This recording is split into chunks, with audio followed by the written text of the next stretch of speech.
Hello everyone, welcome to Lasya cooking channel. ನಾನಿವತ್ತು ನಿಮಗೆ ಇನ್ಸ್ಟೆಂಟಾಗಿ 5 ಮಿನಿಟ್ಸಲ್ಲಿ ಹೀಗೆ ಜೋಳದ ರೊಟ್ಟಿಯನ್ನು ಮಾಡ್ಕೊಳ್ಳೋದು ಅಂತ ತೋರಿಸ್ಕೊಡ್ತಾ ಇದ್ದೀನಿ. ಇದು ಮಾಡೋದು ತುಂಬಾ ಈಸಿ, ಹಾಗೆ ಹೆಲ್ತಿಗೆ ಕೂಡ ತುಂಬಾ ಬೆನಿಫಿಟ್ ಇದೆ. ಮೊದಲಿಗೆ ನಾನಿಲ್ಲಿ ಒಂದು ಸೌತೆಕಾಯನ್ನು ತೊಗೊಂಡಿದ್ದೀನಿ. ಅದನ್ನು ಚೆನ್ನಾಗಿ ತುರಿದ್ಬಿಟ್ಟು ಇಟ್ಕೊಳ್ತೀನಿ. ಈ ರೀತಿ ಸೌತೆಕಾಯನ್ನು ಬಳಸಿ ಮಾಡೋದ್ರಿಂದ ರೊಟ್ಟಿ ತುಂಬಾ ಸಾಫ್ಟಾಗಿ ಬರುತ್ತೆ.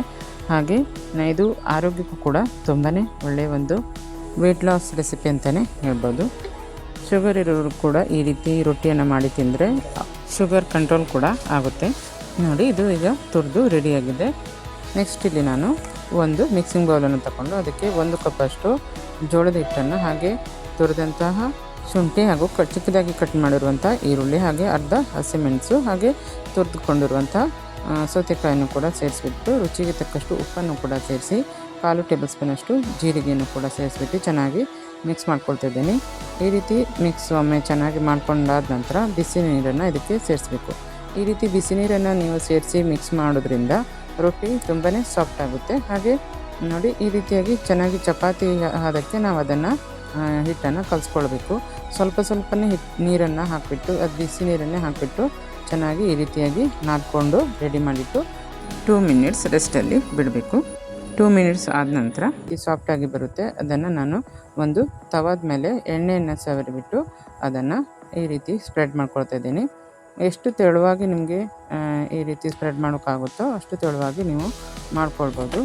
ನೋಡಿ, ಇದು ತುಂಬಾ ಟೇಸ್ಟಿ ಹಾಗೂ ಸಾಫ್ಟಾಗಿರೋದ್ರಿಂದ ರುಚಿಯಾಗಿರುತ್ತೆ. ಹಾಗೆ ಹೆಲ್ತಿಗೂ ಕೂಡ ತುಂಬಾ ಒಳ್ಳೆಯ ಒಂದು ರೆಸಿಪಿ ಅಂತಲೇ ಹೇಳ್ಬೋದು. ಇದನ್ನು ನೀವು ನಾಷ್ಟಕ್ಕಾದರೂ ಯೂಸ್ ಮಾಡ್ಕೊಳ್ಬೋದು, ಇಲ್ಲ ರಾತ್ರಿ ಡಿನ್ನರಿಗಾದರೂ ನೀವು ಇದನ್ನು ಯೂಸ್ ಮಾಡ್ಕೊಳ್ಬೋದು. ನೋಡಿ, ಈ ರೀತಿಯಾಗಿ ನೀರನ್ನು ಚಿಮ್ಕಿಸ್ಬಿಟ್ಟು ಅದರ ಮೇಲೆ ಲಿಡ್ನ ಕ್ಲೋಸ್ ಮಾಡಿ 1-2 ನಿಮಿಷ ಈ ರೀತಿಯಾಗಿ ಕುಕ್ ಮಾಡ್ಕೊಳ್ತಾ ಇದ್ದೀನಿ.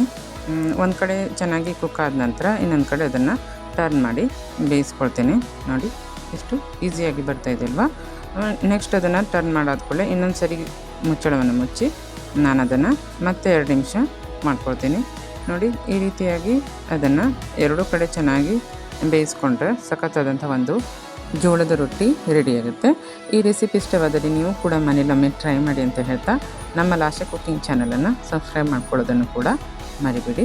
ಹಾಗೆ ಮತ್ತಷ್ಟು ಹೊಸ ರೆಸಿಪಿಯೊಂದಿಗೆ ಸಿಗೋಣ ಅಂತ ಹೇಳ್ತಾ, ನಮ್ಮ ವಿಡಿಯೋ ಇಷ್ಟವಾದರೆ ಶೇರ್ ಆ್ಯಂಡ್ ಲೈಕ್ ಮಾಡೋದನ್ನು ಕೂಡ ಮರಿಬೇಡಿ. ಹಾಗೆ ಕಾಮೆಂಟ್ ಮಾಡೋದನ್ನು ಕೂಡ ಮರಿಬೇಡಿ. ಹಾಗೆ ವಿಡಿಯೋ ನೋಡಿದ್ದಕ್ಕೆ ನಿಮಗೆಲ್ಲರಿಗೂ ಧನ್ಯವಾದ.